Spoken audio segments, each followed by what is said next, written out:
Testing, 1, 2, 3, testing.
George Floyd.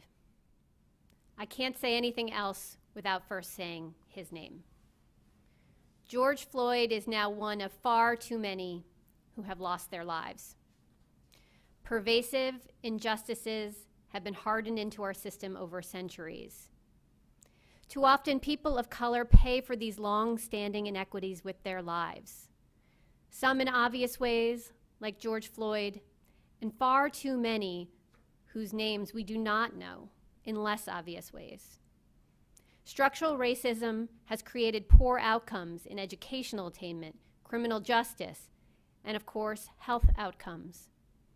In almost every health measure, heart disease, diabetes, cancer, infant mortality, our communities of color fare worse. One only has to look at our COVID-19 dashboard to see these inequalities on full display. In North Carolina, African Americans make up an estimated 22% of our population, yet account for 34% of our COVID-19 deaths. Too many families have lost loved ones. I want you to know that I see you. I see your deep hurt and sadness. I understand the despair and fully support the need to peacefully protest. And I was heartened to see that in the midst of so much pain, many showed their care for those around them by covering their face. However, any form of violence and destruction does not serve our collective goals for justice. My heart goes out to the business owners across the state who are grappling with losses.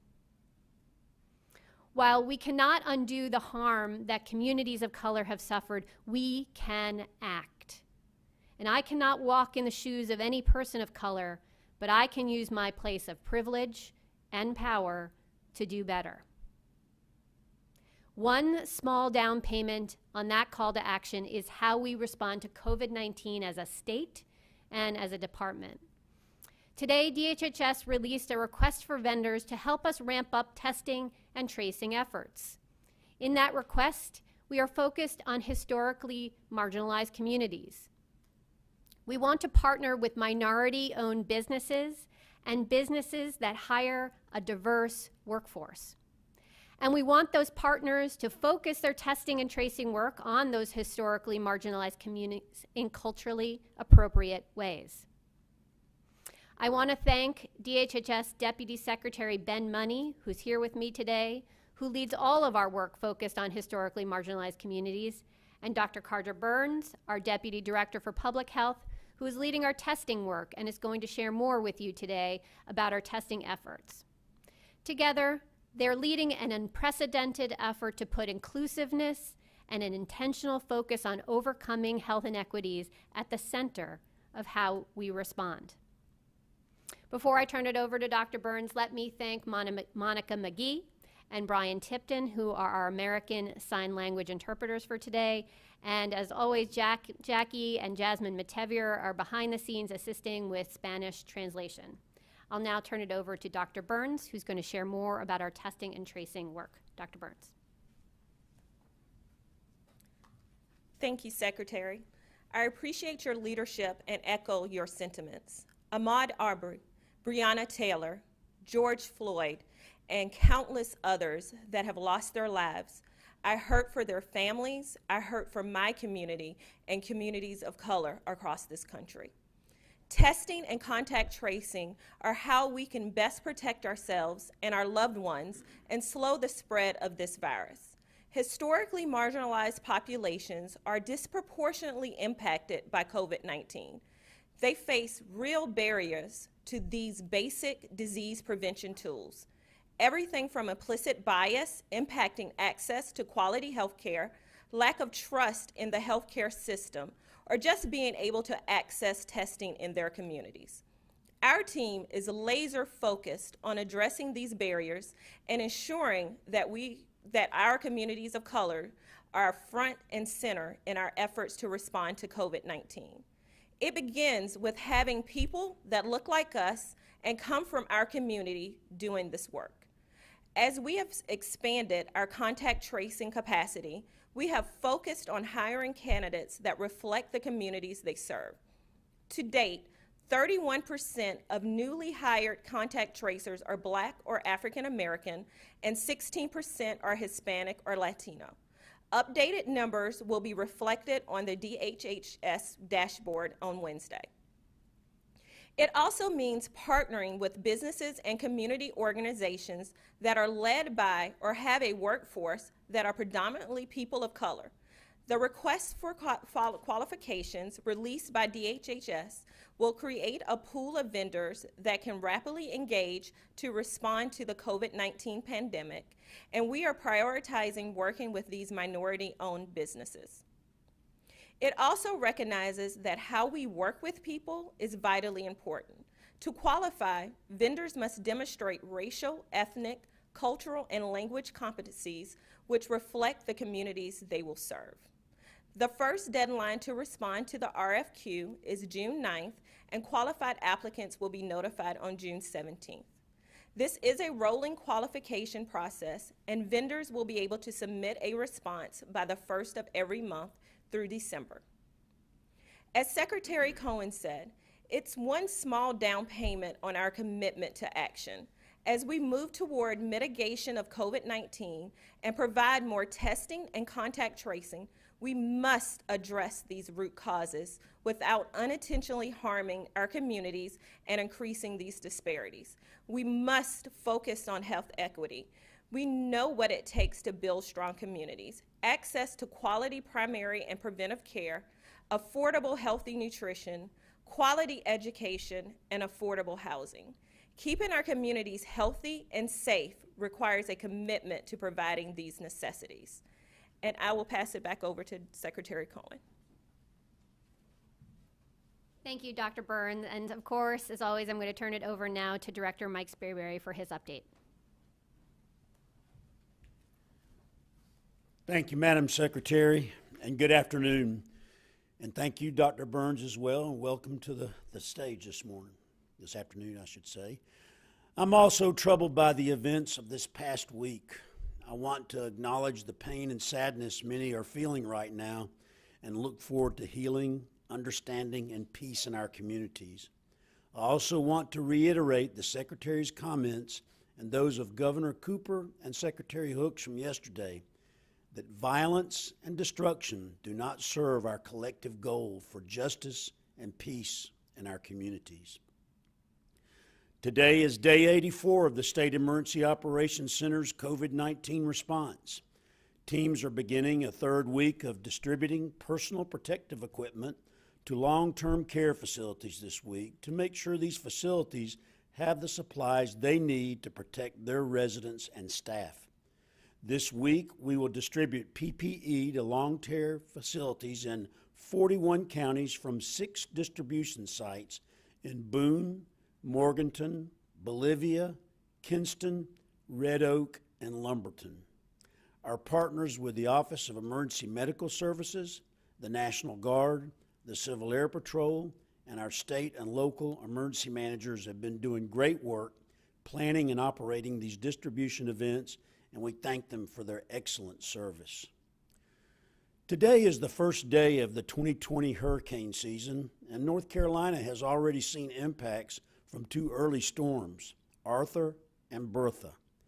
Now is the time to make sure that your family is ready for the season. If you've never had an emergency kit or you just need to refresh yours, visit readync.org for instructions on building a kit and creating a family emergency and communications plan. And this year, to stay healthy, make sure you include hand sanitizer, face coverings, and sanitizing wipes in your kit. And if you live in a coastal county, you'll want to visit our new Know Your Zone website to see if you are in a predetermined coastal evacuation zone. Officials in 20 coastal counties have developed these evacuation zones to simplify the process of ordering evacuations if there are needed. Visit knowyourzone.nc.gov to enter your address and learn your zone. That's knowyourzone.nc.gov. North Carolina is holding a day of mourning today for the more of 100,000 COVID-19 victims across the United States and nearly 1,000 victims in the Tar Heel State. Please remember all the families who have lost their loved ones and keep them in your thoughts and prayers. Remember to observe the 3 W's: wear a cloth face covering, wait at least 6 feet apart, and wash your hands often. That's wear, wait, and wash. With these simple yet effective tools, we all have the ability as individuals to slow the spread of the virus. You have that power. As always, and especially now after this weekend, don't forget to look out for your family, friends, and neighbors. Call your loved ones daily. Guaranteed they'll appreciate it. With kindness and cooperation, we're going to get through this together as one team, one mission, and one family. Thank you, Madam Secretary. Thank you, Director, and now we'll open for your questions. We'll ask our reporters on the line to press 1 if they'd like to ask a question, and we'll take our first question from Jim Morrill at the Charlotte Observer. Oh, hey, Secretary. Thank you for taking this. I just wanted to see what your reaction is to the latest request from the Republican convention organizers to put 19,000 people in the arena with no mask and no social distancing. Do you think there's any scenario in which you would ever approve that? Jim, thanks for the question. As you know, we've been working hard to slow the spread of the virus, and as we sit here almost 3 months ahead of late August, we really don't know where our state will be in terms of viral spread and what we could be facing at the end of August. What I've asked back of the convention organizers, as I've asked other folks who have holding larger venue events, is to share with us a plan. And that plan should have options in it because we don't know what will happen at the end of August. So similar to NASCAR, who submitted us a detailed protocols of how they would handle their event, the Coca-Cola 600. They submitted that plan to us. Our public health team was able to review that, give them some additional suggestions, and they were able to execute a very good event that was enjoyed by millions on television. What we know about the spread of this virus is that when you are indoors, close together, without 6 feet apart and without face coverings, the virus spreads. And so we want to work with folks to understand how are they going to move through a convention event, but make sure that they are not going to have virus spreading either to convention participants, but obviously also to the larger community of Charlotte and beyond. So we look forward to continuing to work with them and await their plan on how they're going to move forward. Thank you. We'll take our next question from Victoria Bulabasis with Enlace Latino NC. Hi, good afternoon, and thank you. As today is the first day of hurricane season, I'm wondering what the plan is for evacuation shelters if we're still facing the threat of COVID, especially in our rural communities. Thanks for that question. And of course, I think we now have to plan for hurricane season differently in the context of COVID-19. And why don't I turn that over to Director Sprayberry? Yes, thank you for that question. We're in the process of stockpiling PPE for shelters as needed. We're also encouraging our local partners to ensure that their folks have PPE, and we are encouraging people that may need to evacuate to have PPE in their kits, in their emergency kits. We're also been working with hotels to get a list of them that would be willing to serve as non-congregate shelters. That means places where we could put evacuees and keep them separate and maintain that social distancing to make sure that we are keeping folks safe and giving them a place to stay. We're also looking at larger places to where we could spread out and also maintain social distancing. As you might imagine, having an evacuation to shelters during a COVID-19 pandemic presents unique challenges for us. And so we're trying to expand the number of places that we can actually shelter, but that also brings challenges with staffing. So we're also working and taking a look at where we could get additional staff to come help us man the shelters. We're also working closely with our volunteer organizations active during disasters to not only help us man shelters, but also to ensure that the people that were in the shelters can be fed. So working on a lot of these different things, looking at maybe some contracting as well, and looking at vacant schools, dormitories, and things like that, so that we can basically have the whole array available to us as we have to make plans for evacuation. Thanks for the question. Our next question is from Travis Fain with WRAL TV. Yeah, thank you for taking my question. Travis with WRAL. I'm interested in how high levels of concern we ought to have as far as COVID-19 spreading amongst protesters and law enforcement. If you could speak to that, but also, you know, we're several weeks out from various reopened protests. Is there any evidence that anyone involved in those protests, whether in North Carolina or in other states, passed the disease, got the disease, or have we seen any increase amongst law enforcement, either because of that or simply because they have a job where it is difficult to social distance and where they're in contact with the public? Are we seeing anything in our tracing that points to these things as spreader events?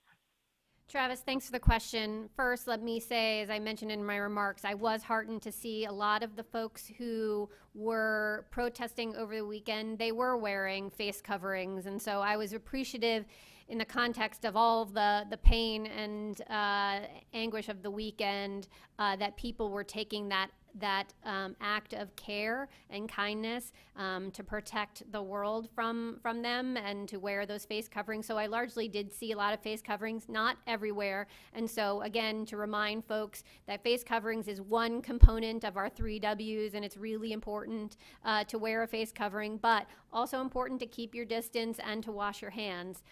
So I think all of those are important in concert together. We will have to wait and see if the weekend's events cause more spreading of virus. I think any time there are more people who are in closer contact, even when they're outside, I think that is a risk. As I look back to other protest events like Reopen, I'm not aware of anything that has come to light through our contact tracing, though I'll go back to our team and see if there's anything that we have been able to identify. But that's again why we need to continue our vigilance. The hard part about this virus, we don't know who might be what's called a super spreader and cause virus spread to many tens or hundreds of people in one outing. But that's exactly the kinds of things we're trying to avoid with all of these actions that we're taking to make sure people are socially distant, that they do cover their face and do wash their hands. So we'll keep our eye on this, and I would say that, look, over the weekend, I know a lot was going on, but we also had our highest day of new cases here in North Carolina over the weekend. And so the virus is here. It's in our communities. It's going to be with us. And so we need to all work together collectively to keep that spread of the virus low. Because what can happen if we don't do that is we could see an acceleration of viral spread, and that could risk us overwhelming our medical system. I think we're in a much better place than we were just a few months ago when this all started in March. We now have worked incredibly hard to get the protective equipment we need. We've worked hard to really ramp up our testing effort, and you heard from Dr. Burns about how we're even going further on that. So we're in a better position to respond than we were back in March. So that's a good thing, but we all still need to work together to keep that virus level low and that spread low. So thank you for following your 3 Ws as we go here. Thanks, Travis. Our next question is from Carrie Travis with the Carolina Journal. Hi, Secretary Cohen, and thank you so much for taking my question. Travis Fain hit on this a little bit, but I am thinking about these protests in terms of people wearing face coverings, but still being closer together than that 6-foot measurement, still shouting. We've talked about how shouting can sometimes, emit some, more viral spread. So even so, would you recommend or encourage protesting altogether at this juncture? Well, we want to make sure that folks can have their voices heard. I think what we saw over the weekend was folks wanting to be heard. And I think I shared in my remarks just earlier that I want folks to know you are heard, you are seen. We take that very seriously. And I will say, in my role in terms of leading our response to COVID-19, we want to use this as an opportunity to act now and make sure that our response is really focused on overcoming these structural inequities that have been part of our system and have resulted in disparate health outcomes for our African American communities, our Latinx communities. So we know that as we respond, we need to do better. So first and foremost, want folks to be able to express that frustration and pain. But we all want to do it in a way that protects each other. And that's why it goes back to saying I'm thankful that folks were doing that and they were covering their faces while doing it and staying socially distant. Not everyone. So we could always do better. And I'm thankful for those who were heeding that call, but we always need to do better. We have to balance all the things that are happening in our communities right now, COVID-19 and racial inequities. And we can respond to both. And I think we can, as you're hearing from my team, use this moment to act differently and build a stronger North Carolina as we go forward, and that's what we're focused on. Our next question is from Lynn Bonner at the News and Observer. Thank you very much for taking my question. This is Lynn Bonner from the News and Observer.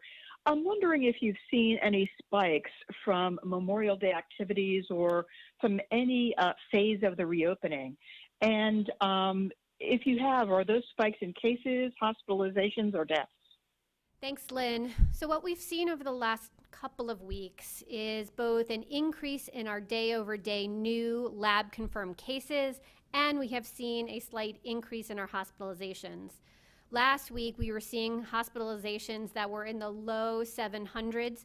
If you remember back a few weeks ago, we had largely been holding in about the mid 500s in terms of total number of people hospitalized across North Carolina. And then we did see an increase to 700. We've come back down now, and I think we have 650 people currently hospitalized. So we're watching that very closely. The good news, as I was mentioning before, is we have capacity in our system. We have the ability to respond in a much stronger way than back in the middle of March and the end of March. So those are good things. So we are seeing new, like I said, larger new cases, in our lab confirmed cases, and we're watching that very closely.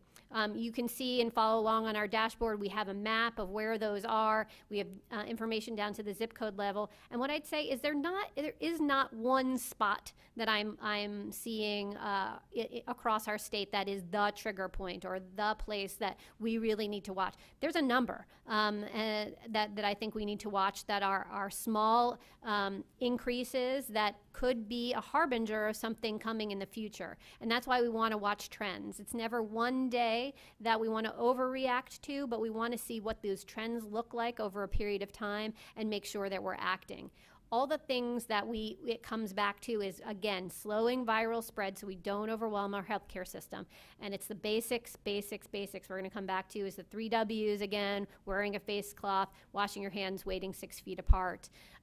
As far as Memorial Day, we're not far from Memorial Day. Usually it takes about 2 to 3 weeks to see any impact from a particular isolated event. And so we'll obviously keep looking at our trends, but right now we're not seeing any one thing that we could point to. What we are seeing is a slow increase in various parts of our state, and that's what we are going to keep our eye on as we go forward. Thank you. Our next question is from Claire Donnelly with WFAE Radio. Hi, Secretary Cohen. It's Claire Donnelly with WFAE. We have seen some officials in other states recommend that protesters who are out this weekend go and get a coronavirus test. Is that something that you would recommend? Thanks, Claire. I have not heard that. So what we are recommending in terms of testing are 2 things. If you have any symptoms, right, fever, cough, muscle pain, change in taste or smell, you want to go get a COVID-19 test. Similar, if you have a known exposure, if you have a close contact to a known exposure, meaning someone in your household or someone who you have been in close contact with is known to be COVID-19, then you want to go get a test.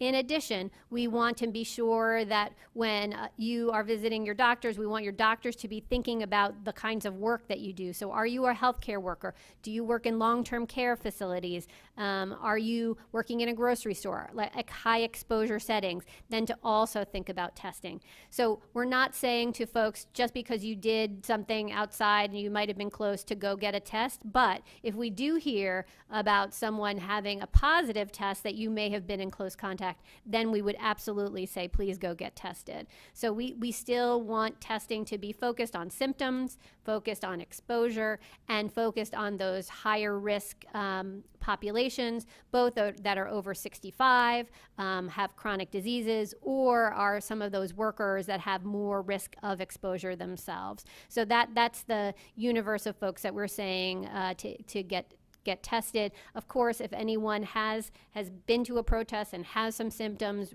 call your doctor and get tested. Thank you. Our next question is from Christy O'Connor at WBTV. Hi, Dr. Cohen. I was wondering, if the virus does spread during some of these demonstrations, how do you go about contact tracing when so many people are in one place and they may not know each other? Christy, what a good question. And right, that is the work that our contact tracers try to do.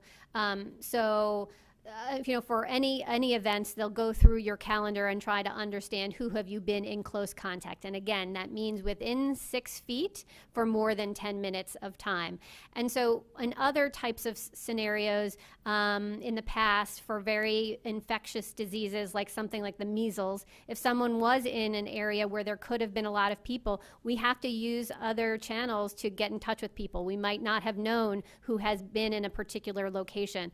You might remember back I believe it was this winter, where there was a suspected measles outbreak, and someone was at a coffee shop in I believe the Durham area, and then we needed to tell folks more publicly to say, hey, if you were at that place during this period of time, you may have had an exposure. So often we are able to do that contact tracing person by person, but if our public health experts feel like the exposure was warranted, that we need to do further and we don't know how to contact everyone, we do use other tools like putting out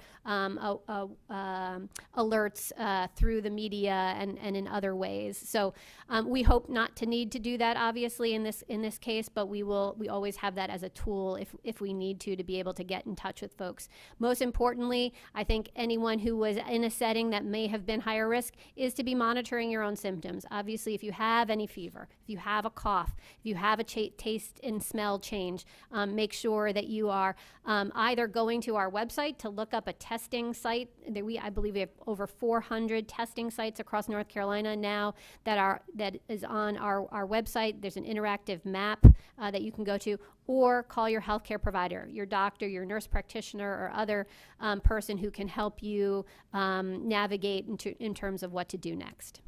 Thanks. And we'll take our final question today from Richard Craver at the Winston-Salem Journal.